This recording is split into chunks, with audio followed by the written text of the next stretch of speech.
আগের ব্লগে তোমরা দেখেছিলে আমরা কিভাবে ক্যানিং স্টেশনে আসলাম।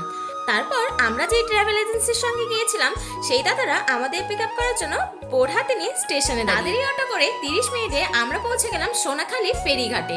আমাদের বোর্ডের নাম ছিল সুবর্ণ বোর্ড। আর বোর্ডে উঠেই দেখি নিচে কি সুন্দর সুন্দর অনেকগুলি বেড সাজানো রয়েছে।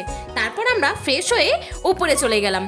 উপরে যেতেই হাতে আসলো খুব সুন্দর ব্রেকফাস্ট, লুচি, সাথে ছিল আলুর দম। তারপর ব্রেকফাস্ট শেষ হতে না হতেই হাতে দিয়ে দিল আমুদি মাছ ভাজা, যেটা খেতে ছিল খুবই টেস্টি। আমরা যেদিন গিয়েছিলাম ওয়েদার ছিল ভীষণ মনোরম আর হালকা বৃষ্টি। তারপরে আমরা গোসাবাতে ঘুরে নিলাম হ্যামিল্টন সাহেবের বাংলো। সেখান থেকে কিছুটা যাওয়ার পরেই 10 টাকা টিকিট কেটে আমরা ঢুকে পড়লাম বেকন বাংলো। 2932 সালে রবীন্দ্রনাথ ঠাকুর সেখানে এসেছিলেন। তারপর বোটে উঠে আমাদের দিয়ে দিল লাঞ্চ, আর লাঞ্চে ছিল ইলিশ মাছের মাথা দিয়ে পুঁই শাক, ডাল, পাবদা আর সর্ষে ইলিশ।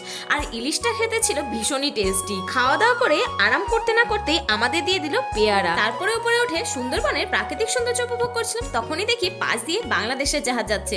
সুন্দরবনের ম্যানগ্রোভ অরণ্য দেখতে দেখতেই আমরা বিকেল 5টায় পৌঁছে গেলাম পাখিরালয় ইউনিক হোটেল। এই 2 দিন রাতে আমরা এখানেই থাকবো। আর সেদিন ছিল রথযাত্রা। আমরা একটু মেলা ঘুরে জগন্নাথ ঠাকুরের দর্শন করে নিলাম। সন্ধ্যে 6টা বাজতে না বাজতেই হোটেলে ঝুমুরনা শুরু হয়ে গেল।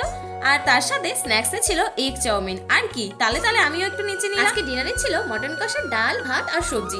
আজকের দিনটা বেশ ভালোই কাটলো। দেখা হচ্ছে পরের ব্লগে। টাটা।